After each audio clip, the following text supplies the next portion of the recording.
Hello and welcome to BusyWorks Beats. I'm gonna need you guys to smash that like button. Today we bring back the sample series right here at busyworksbeats.com/FL Studio. Today I'm going to show you how to chop up samples in FL Studio. So the first thing with understanding chopping samples is you want to count time first before you turn the metronome on. And the issue with counting time is you need something that keeps track of time, which is usually drums. So I know everybody wants to avoid samples with drums in them. It's really hard to chop a sample when it doesn't have drums or something to say we're starting the rhythm over. Okay, so here's a track here. And now we need to figure out what's called the downbeat, or where the rhythm begins. So it's dun dun dun dun dun. It just kind of leads in, so let's start counting. 1, 1, 2, 3, 4, and 1, 2, 3, 4, and 2, 2, 3, 4, and 1, 2, 3, 4, and 2, 2, 3, 4, and chop. So notice I'm chopping every bar. I'd recommend you chop every 1 bar or 2 bars. It just depends on you guys' sample. So here I chopped every bar, and we're going to use the technique from Infinite. But before we even do the technique, let's go to where it says Tools, and this is going to save a lot of time. We want to go to Tools. Where did they put it? They moved it. So let me figure. Okay, over here, if you guys go to switch all audio clips to stretch mode, this will basically make it to where you don't have to keep changing all the settings inside. So let's go to the top left here and make unique as a sample. This will save just this piece as its own file, so that when I double click in here, it's not looking at the entire song. So when you guys want to time stretch and do different things, you could just click here and it won't give you a hassle. So click in the top left, make unique as a sample, click here, make unique as a sample. All right, now the rest of the sample we don't really need for what we need. Okay, but you guys can always keep it as a reference by just muting it. So instead of deleting it, like I just right clicked to delete, we can go to the mute tool here and just mute it. That way it's still there if we need to go back to the sample. Now let's go to Infinite's technique here. We're gonna hit Shift Q to quantize the audio to the grid. Hit Shift Q. That will quantize the beginning of the audio to the grid. So now it makes it a little bit easier to measure your actual chop. Now this is clearly not at 140 BPM. If I turn the metronome on, it doesn't fit inside the boxes. Okay, so we're gonna just eyeball it by double clicking. It's already on stretch mode. We can either left click, which is an in the mix technique, or we can right click, which is an Av McCree technique, and go to 2 bars. So let's say that's too slow. We can right click, go to 1 bar. That might be too fast. So let's stretch it out to 1 bar, but we're gonna lower the BPM. All right, so let's lower it to, hip hop area, 84 BPM, 82 BPM, 88 on the high end. Okay, so now we have control over the audio 1 bar at a time. Now it might be too meticulous to chop every bar.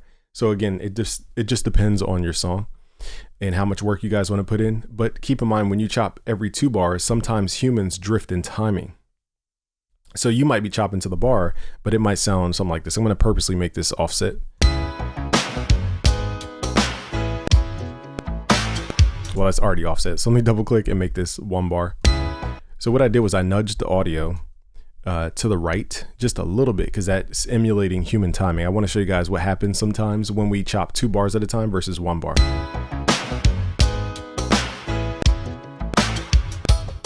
See how the snares don't line up? Okay, so that can happen if you chop in 2 bar increments all the time. So if you want to be more precise, you could chop in smaller increments. We're going to hit Shift Q. And what we really need to listen to is that snare timing with the metronome.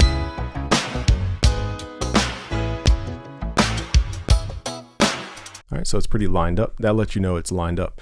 We're going to double click on each one of these, right click, go to 2 bar, or excuse me, right click, go to 1 bar. And I'm going to show you guys different ways to chop your samples too. This is just one way, which is in the playlist.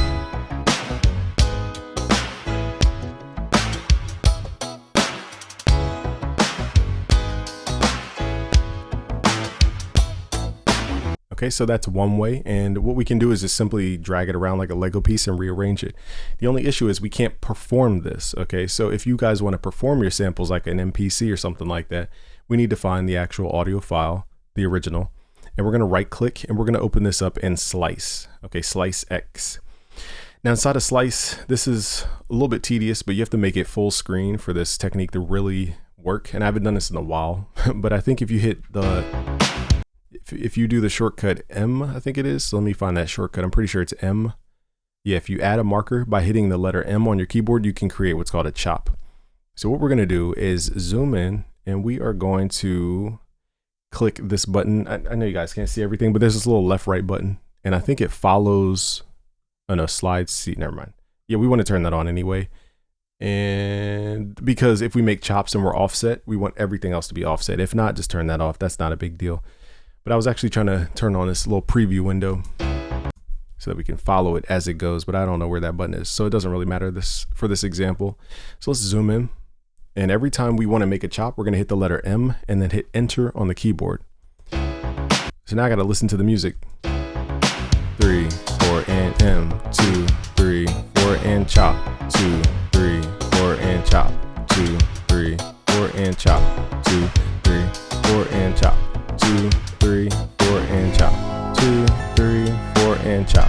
2. All right, so now we have all these chops. Now the cool thing is what we can do with more precision is basically go to the node level. This is getting geeky, so I'm trying to dumb it down. But if you go to your magnifying glass here, go to snap to 0 crossings. So now when you zoom in, it will make sure there's no clicks and pops as long as you align it up to what's called a 0 crossing point or a node. So as long as it's zeroed out on this grid, that will make sure there's no clicks and pops on the edges of your sample. A little tedious to do it this way, but I'm going to show you guys why we might do it in Slice versus in the playlist. Now, the only drawback to this approach is, as you guys can see, I have to manually go in and move my sliders around, which is very tedious. Now in Logic Pro, they already do these steps automatically inside of Logic Sampler. So we just have to deal with FL Studio not, getting with the times. Okay, so let's zoom in here. Now this does require work, so maybe it will be fun for some of you guys. Now on the MPC, it's a lot of fun because you have a scroll wheel, which you could just kind of scroll your way for the endpoints, but in FL, you got to do it by hand. So now I can either right click my typing keyboard to piano and turn it on slice mode and make sure you hit reset, but go to slice mode. So now I can use my typing keyboard to trigger the chops. Now some of the shortcuts are going to trigger, so you might have to X out of the window. So now if I go to slice, I can play it like an MPC. So that's the advantage, is you get to perform the sample.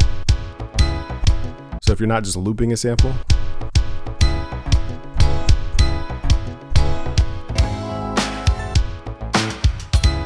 now because we chopped at the downbeats, it's pretty much all we have to do is loop it. So there's no point in performing a downbeat. But if you have more microscopic chops like a Jay Dilla style, or you name it, Premiere style, or whoever is your favorite, you might want to use that technique to perform your sample. And then you can do other things like add filters, pan the sample, do a bunch of things to edit the sample. Personally speaking, I don't really touch it beyond that point. Okay, so now let me show you guys a more advanced way, especially for trap music. You usually want to do it the way I'm about to show you. So let's say you want to up this up to a trap BPM. So what we need to do is consolidate all this as audio and then go to a trap tempo and reprint it to that tempo. I know it's a lot. So let's first consolidate. We're just going to right click, consolidate time selection here. Make sure any insert effects are on if you have any. But now let's say if I up my BPM to 140, okay, it needs to know that we're slicing this at 140. So in other words, I need to double click, go to stretch mode and make this 8 bars. And then I need to reprint the audio so that it has the tempo metadata inside the file. So let's right click, go to consolidate, okay, and make sure 32-bit float, stereo, 512 point sync for the highest quality, enable insert effects if you guys have any effects on your sounds. So now what it's doing, if we double click in here, we right click and we open in Fruity Slice or Fruity Slicer, now it will chop according to the right BPM. Okay, if we just chopped it without reprinting it to the BPM, it would have chopped incorrectly. So let's chop it to the beat. And this is a Wonder Girl technique. We're going to pull up the attack here.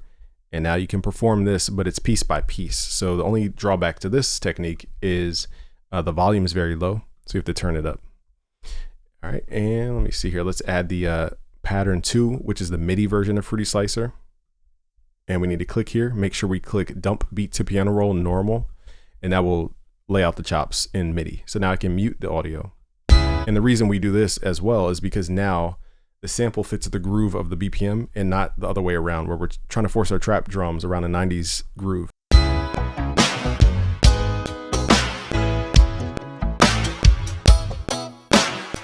I'll exaggerate the effects so you guys can understand. If you pull up the attack, it goes like wah, wah, wah, like that. And because we're getting rid of the timing of the instruments in the sample, our trap drums are going to be more prominent and not feeling like we're trying to add trap drums to a 90s sample. So let me show you guys how I would flip this. For example, I might turn the tuning up, for example, 300 cents. Take Control L. I might even cut out the lows to get rid of the bass clashing. I might even add like a fruity stereo shaper. And then all I got to do is just add some trap drums in here, which you guys can find at busyworksbeats.com. To get my trap drums out.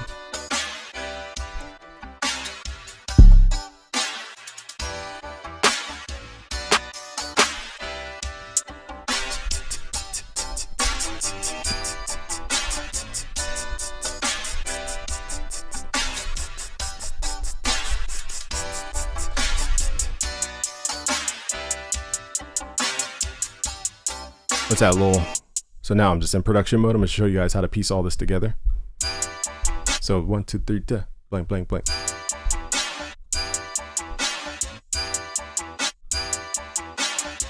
See how that sample's kind of off? And this is where pro producers stand out from people who are just beginning, because a millisecond of time can determine the entire perception of groove. So I have to determine, are my hi-hats too fast or is the sample too slow? So what I can do is I can nudge the hi-hats a little to the right with the wrench tool, turn up time shift. And this is the hard part, that if you don't do the technique I just showed you guys for trap, you're always going to be moving hi-hats around, and it's going to be very complicated to get the times to line up because you didn't override the groove. So now I'm delaying the hi-hat so it fits better into the groove. Let's add some snares in here.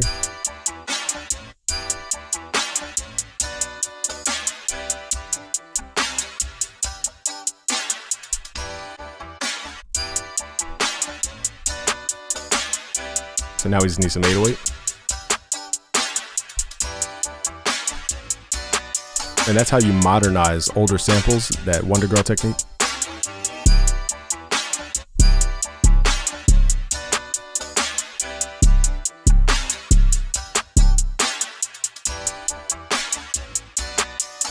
And just like that, we have a modern beat.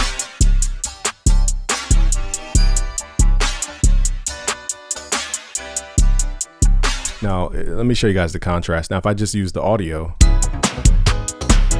well, that's the old audios. Listen to the groove difference. All right, so let's route this to the same track so it gets the same processing. And I want you guys to listen to the perception of timing between the Fruity Slicer and the original sample. And the groove. Just listen to the groove and the timing of the sample and how it's going to feel very sloppy.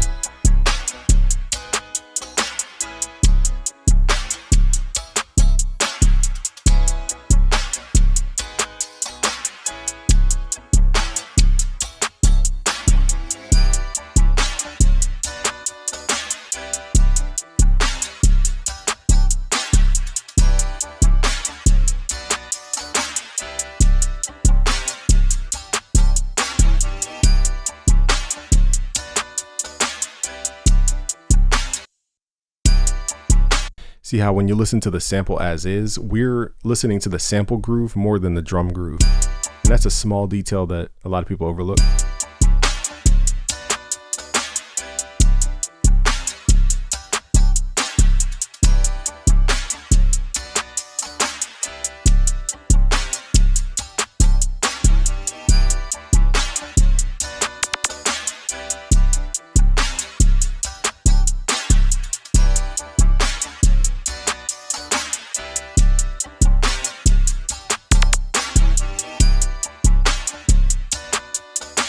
All right, so that, those are the levels of chopping samples. I know this video is quite long, but the cool thing about doing it these ways is now we have more options. So one more way, if you guys want to use the FPC, which is a little bit different because you can layer samples and you can do velocity mapping and doing a bunch of stuff here. It is a little more convoluted if you're trying to go that deep with it. I'm just going to go to presets, go to empty.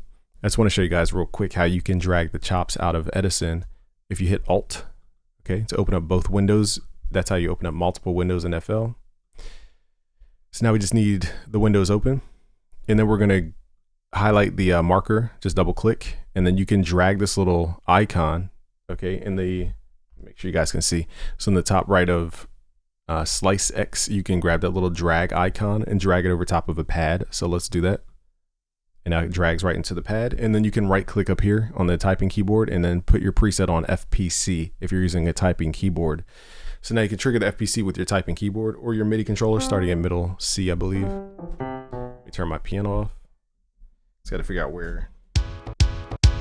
All right, so it's reading from there, not FPC. So FPC, in here you have to program which note triggers the note. So I usually hit a note, go to MIDI note for that pad, click here, and then go to last hit, and that will map that out. And then you can do cool things like truncate the sample, pull back the envelope, even though you could do this in Slice technically. We didn't get that deep with it. So now I can add a hold parameter. And so every time I let go of the key, it just stops the sample. So like I said, the reason we would do this type of chopping is to perform the sample. But I don't have that many chops to where it's very like musically different. So let's drag this over to pad 2. Do the same thing. I'm going to hit another key and then go to click here, last hit, or do it again. So now this will trigger that. Now, sometimes you may hit a key and it may trigger multiple pads. So you got to make sure you're doing it per pad.